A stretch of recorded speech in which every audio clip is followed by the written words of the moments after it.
Hello friends, आज मैं आपसे ये कहूँगा कि हमारे पास कुछ बच्चे जीनियस हैं जो इस तरीके के प्रश्न को करना चाहते हैं लेकिन कर नहीं पाते।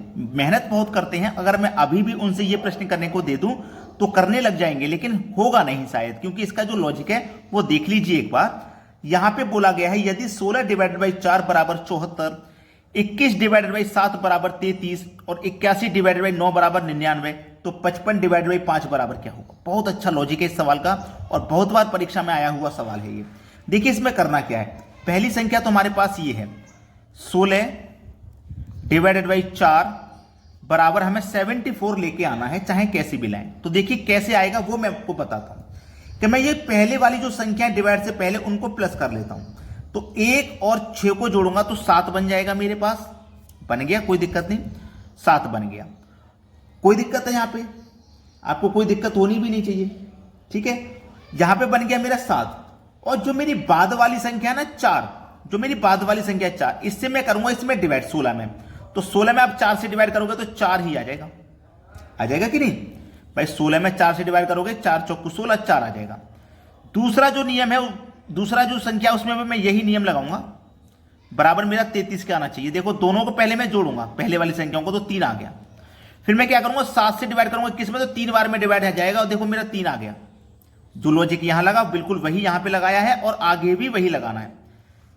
81 डिवाइडेड बाई 9 बराबर 99 आना चाहिए। तो मैंने क्या बताया, पहले वाली संख्याओं को जोड़ के लिख दो। पहले लिख दिया ना, 8 और 1 9 आ गया। अब 9 से डिवाइड करो इसमें, 9 ने 81, 9 बार में जाएगा, देखो ये 9 आ गया। सिंपल है ना। बस अब इसको बताना आसान हो गया आपके लिए। 55 डिवाइडेड बाई 5, तो क्या करेंगे 5 और 5 दोनों को जोड़ के लिखेंगे तो 10 आ जाएगा। और 5 से इसको डिवाइड देंगे तो 11 बार में डिवाइड देंगे तो यहां 11 आ जाएगा। तो 1011, जो कि सी ऑप्शन में इसका आंसर दिया गया है। बहुत से बच्चे तो सोचेंगे सर इतना बड़ा आंसर तो नहीं आ सकता था, इसलिए मैंने बोला था हमारे कुछ बच्चे जीनियस हैं जो कोशिश तो करते हैं करने की लेकिन अटक जाते हैं। आज के बाद अटकोगे नहीं आप ऐसे प्रश्न में। अब देखते हैं अगला सवाल। अगला प्रश्न है, दी गई श्रृंखला की अगली संख्या क्या है। 0 1 4 27 16 125 36 क्वेश्चन मार्क। देखिएगा प्रश्न में हो क्या रहा है। अगर मैं 0 को छोड़ दूं थोड़ी देर के लिए, 1 को छोड़ दूं और मैं आगे बढ़ जाऊं, तो मुझे ये मालूम है कि ये 2 का स्क्वायर है और ये मेरे पास 3 का क्यूब है और ये मेरे पास 4 का स्क्वायर है और ये मेरे पास 5 का क्यूब है और ये मेरे पास 6 का स्क्वायर है। तो 2 3 4 5 6 के बाद 7 आएगा, इतना तो कंफर्म है। इतना तो कंफर्म है 7 आएगा। पहले स्क्वायर फिर cube, square cube square cube आएगा, इतना भी कंफर्म हो गया। तो 7 की पावर 3 का मान कितना होता है 343, जो कि हमारे पहले ऑप्शन में हमें मिल जाएगा। ये हमारे सवाल का बिल्कुल सही जवाब है। अगर मैं 0 का करूंगा क्यूब, 0 का क्यूब करूंगा तो 0 ही रहेगा और 1 का कुछ भी कर लूं, चाहे स्क्वायर चाहे क्यूब, वो भी 1 ही रहेगा। तो सीरीज में आपको बहकाने के लिए ये 0 और 1 दिया गया है। आसान सवाल यहां से बनेगा आपका। समझ में आ गई बात। अब देखते हैं अगला प्रश्न। अगला प्रश्न है 13 54 क्वेश्चन मार्क। क्वेश्चन मार्क इस बार ऊपर दिया गया है आपको, या फिर आप ऐसे बना लीजिए इस क्वेश्चन को, या फिर नीचे की तरफ बनाएंगे आप ऐसे। अगर आप नीचे की तरफ देखेंगे तो आपको बड़ी संख्या मिलेगी 27, ऐसे 144 और 168। तो मैं यहां पे नीचे की तरफ प्रश्न को बताता हूं। तो मुझे जैसे 27 बनाना है तो मैं ये सोचूंगा कि 13 और 7 का मैं क्या करूं जिससे कि 27 बन जाए। अगर मैं इस 13 और 7 को आपस में जोड़ दूंगा तो मुझे 20 मिल जाएगा, 27 नहीं मिलेगा। अब 27 बनाने के लिए इस 7 को मुझे दोबारा जोड़ना पड़ेगा, तो मुझे ये 27 देखो मिल गया। क्या आगे भी यही लॉजिक लग रहा है वो देखना होगा। इन दोनों को पहले हम जोड़ेंगे, 4 और 5 9, 5 और 4 ये 9 हो गया। दोनों को पहले ने जोड़ा, जैसे 7 को दोबारा जोड़ा था ऐसे ही मैं 45 को दोबारा यहां पे जोड़ूंगा, ठीक है। 9 और 5 14 का 4, कैरी का 1, 9 और 4 13 और कैरी का 1 14। देखो 14 जोड़ के आया 144, यही संख्या बन गई जो यहां पे बनी थी। मतलब दोनों में सेम लॉजिक लगा है, आगे भी वही लॉजिक लगेगा। इन दोनों को जोड़ेंगे फिर 32 को दोबारा जोड़ेंगे, यानी कि क्या करेंगे क्वेश्चन मार्क में जोड़ेंगे हम 32, इन दोनों को जोड़ के फिर इसको दोबारा जोड़ना है 32 को, यही तो है। तो देखिए 68 आ जाना चाहिए। अगर मैं 32 और 32 को जोड़ूंगा 64, 64 में कितना कम रह जाएगा 68 जोड़ने के लिए 4, तो क्वेश्चन मार्क की जगह पे 4 आ जाएगा, यानी कि मेरा क्वेश्चन मार्क की जगह पे 4 आ जाएगा। सी ऑप्शन है सवाल का बिल्कुल सही जवाब। अब देखते हैं अगला प्रश्न। अगला प्रश्न है 20% और 25% के 2 क्रमिक छूटों के बाद किसी वस्तु को 840 रुपए में बेचा जाता है, तो अंकित मूल्य ज्ञात करें। देखो कितने में बेच रहे हैं हम, 840 में बेच रहे हैं। क्लियर है इतनी बात, 840 में बेच रहे हैं। एक छूट हमारी 20% की है और दूसरी छूट हमारी 25% की। दोनों छूट के बाद में हम किसी वस्तु को 840 में बेच रहे हैं, तो हमारा जो अंकित मूल्य है वो क्या था, ठीक है, ये बताना है। चलिए पहले तो हम क्या करेंगे, 840 का 20% और 25% हम यहां पे निकाल लेंगे। ठीक है, 840 का 20 और 25 यहां पे डायरेक्ट कर दो। देखो हम एक छूट दे रहे हैं 20% की, हमें इतना मालूम है, एक छूट हम 20% की दे रहे हैं, एक 25% की दे रहे हैं। 25% की हम छूट देंगे तो 100 में से 25 कम करके बेचेंगे, यानी कि 75 में बेचेंगे, और गुने 100, ये हमारा 100% का मान हो गया कि नहीं हो गया। अब जब मेरा ये 100% का मान है, अब मुझे क्या करूंगा, अंकित मूल्य निकालना है, यानी कि 100% का मान 100 हो गया।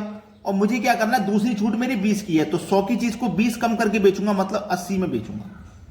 ये है सवाल। 20 से कटेगा 4 बार में, 20 से कटेगा 5 बार में। ठीक है, अब इसको घटा दूंगा, 25 से कटेगा 3 बार में, और 25 से ये कट जाएगा 4 बार में। 4 से ये 4 कट जाएगा आपका। ठीक है, 4 से ये 4 कट गया। 3 से कटाऊंगा इसको, 3 दूने का 6, 3 अट्ठे 24 और 1 0। 280 का मल्टीप्लाई 5 से कर देना है। 5 का 0 में करेंगे तो 0, 5 अट्ठे 40 का भी 0, 5 दूने का 10 और 4 14। 1400 रुपये आपका सवाल का बिल्कुल सही जवाब है। ठीक है, ये आपके प्रश्न का क्या हो जाएगा, बिल्कुल सही जवाब। अंकित मूल्य जो है वो हमारा 1400 रुपये है। अब देखते हैं अगला प्रश्न। अगला प्रश्न है, मां की आयु बेटे की आयु से 7 गुना है। ये है मां और ये है उसका बेटा। ठीक है, मां की जो आयु है बेटे की आयु से 7 गुना है। अगर बेटे की आयु 1 होगी तो मां की 7 गुना हो जाएगी, मतलब 7। ठीक है, उनके आयु का योग 48 साल है। दोनों का योग हमें दिया गया है 48 साल।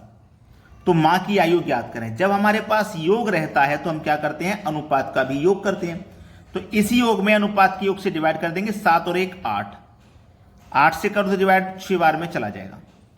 अब पूछा है मां की आयु ज्ञात करें, तो मां का अनुपात कितना है, 7। तो 6 का मल्टीप्लाई 7 से कर दो, 6 7 42, और 6 का मल्टीप्लाई अगर मैं 1 से करूंगा तो 6 हो जाएगा। यानी कि बेटे की आयु 6 है और मां की आयु 42 है।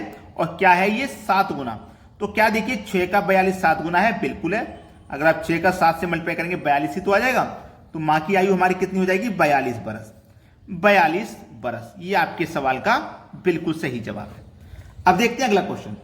अगला प्रश्न है, 2x² - 5x - 7 = 0 है, तो alpha cube plus beta cube का मान बताना है। बहुत अच्छा सवाल है, बेहतरीन क्वेश्चन है। थोड़ा कठिन तो आपको जरूर लगेगा जब अल्फा बीटा आ गया तो, लेकिन ऐसा कुछ नहीं है। आपको ये समीकरण हल करना है। ठीक है, तो आपके पास ये जो 7 है, कुछ ऐसा कीजिए कि आपके पास ये 5 बन जाए। अगर मैं इस 2 का मल्टीप्लाई 7 से करता हूं तो 2 7 14 हो जाएगा, वो भी माइनस का, क्योंकि माइनस का संख्या है। जोड़ के घटा के ये बनेगा 5। ठीक है, जोड़ के घटा के ये बनेगा 5। तो इस 17 के हम देखो क्या फैक्टर कर सकते हैं। अगर मैं -7 का गुना 2 से करूं तो -7 का गुना 2 से करूंगा 14 बनेगा, और 7 में से 2 घटा दूंगा तो -5 बनेगा। क्लियर है ना इतनी बात। तो इसको भी आप क्या करोगे, 2 से डिवाइड, इसको भी 2 से डिवाइड करोगे। क्लियर है, ये मेरे पास अल्फा की क्यू है और ये मेरे पास बीटा का क्यू है, याद रखना इस बात को। ठीक है, अब 2 से 2 कट जाएगा, ये एक बार में, कहानी यहां तक खत्म। अब ये मैंने क्या बताया, मेरे पास अल्फा का संख्या है, अल्फा का मान है, तो अल्फा का मैं क्यूब करूंगा। अल्फा मेरा 7 है तो 7 का क्यूब करूंगा 343। नीचे क्या है, 2 का क्यूब करूंगा तो 8, और ये क्या है, माइनस का 1 है। अब 8 का मल्टीप्लाई 1 से करूंगा तो 8 हो जाएगा, यानी कि 343 - 8। 343 में से 8 माइनस कर दो, आपका जो आंसर आ जाएगा वो हो जाएगा 335। ये आपके प्रश्न का बिल्कुल सही जवाब है। आप ऐसे प्रश्न में बहुत गलती कर देते हो, अल्फा बीटा देख के संख्याओं को छोड़ देते हो। गलती नहीं करनी है, पहले समीकरण को समझो वो क्या कह रहा है। बात आज की वीडियो में इतनी है, समझ में आ गई तो लाइक कमेंट और शेयर जरूर कर देगा। ठीक है दोस्तों, धन्यवाद।